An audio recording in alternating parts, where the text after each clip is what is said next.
And I guess I'd like to start just by making an observation about the amount of funding that you can think about having in the next decades. Last week, the Federal Reserve made the historic announcement that household net worth in the United States, the wealth of Americans, just went over $100 trillion.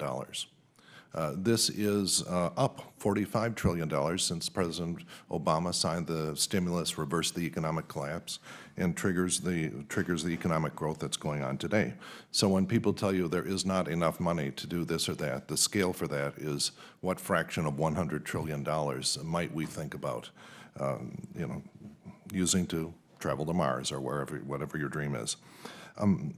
I would also want to say that I resonated as a former project manager and someone doing technical components for large federal projects. I very much resonated with your desire to retain in-house expertise. It is very, very difficult to manage a project if you've never done it yourself. And so when I decided that I had to manage a group doing a large number of integrated circuits, I learned all the integrated circuit design control tools and made 10 integrated circuits myself before I decided that now I could sit at the top and emit specifications for other engineers. And this is crucial, and we have to look very carefully when this rush to privatization runs the risk of losing the in-house expertise that will ultimately cost more money because you'll have projects that are not managed as well as they could be. So we ought to be very cognizant of that as we contemplate this transition. Now, when I think about cost overruns, there's sort of two big general classes. The first ones are in enthusiast cost estimates. In the initial scoping of a project, the initial scoping is always done by people who are advocates for the project, and then you have to get adults in the room with experience to actually pull back and say, okay, how does this compare to actual costs? The other one is legitimate technical risk. And I would just like to say that I would hope that my colleagues in Congress would be much more tolerant of technical risk. It is okay to take significant technical risk. And if you assemble a group of experts that say success is not assured, but this looks like a good bet, and then it turns out you lose the bet, that Congress should be, very understanding and tolerant, but much less tolerant when projects are approved, when everyone in the room knows I don't want to point fingers, but I'm sure in your minds several projects that have been approved where a large number of the people knew that you weren't really going to get the project done for that cost. And it's not just NASA. This happens in everywhere in the government. And so I just was wondering, are there ways that you can identify retrospectively the times when you've had enthusiast cost estimates? Are there any sociological red flags that would allow you to say, okay, I'm suspicious that this is not a real cost estimate?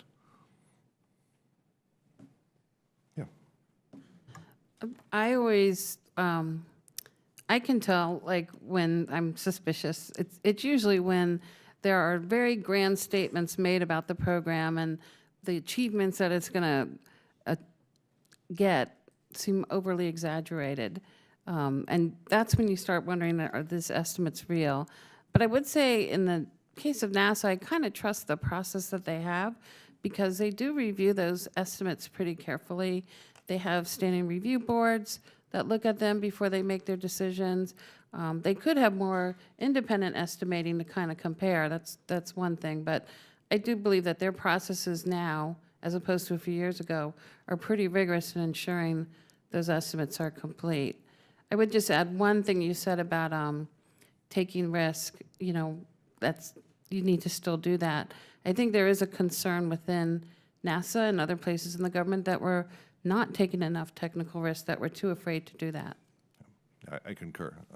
Yeah. With respect to science missions, NASA relies extensively on the findings of the National Research Council and their decadal surveys that identify specific projects. So I think that's another check. No, they don't do cost estimates. They're sort of given external estimates, is my understanding. I think they do they don't do very good cost estimates, but they do cost estimates. Yeah, that's where you need the expertise and judgment at that stage. Yeah. And if I may, Congressman, when I think back on my career and some of the places where I've seen this problem occur the most, one key thing stands out, and that is have the people doing the cost estimate be the ones that will be held accountable for the program execution. I have seen a couple of instances where the people making the initial estimate, putting the plan together, knew that they were going to be moving on to something else, and then they brought the new person in, and the new person was, what's this? I think if there is an air of accountability, and they know that they're ultimately accountable for that cost, for executing to their cost estimate, that starts to change, get the behavior where I think you want it sociologically. Thank you. And well, there's a whole set of questions when you go to an external contractor model. Who does the cost estimate and who takes the responsibility in that model? Well, I guess I'm out of time here. Thank you. The chair recognizes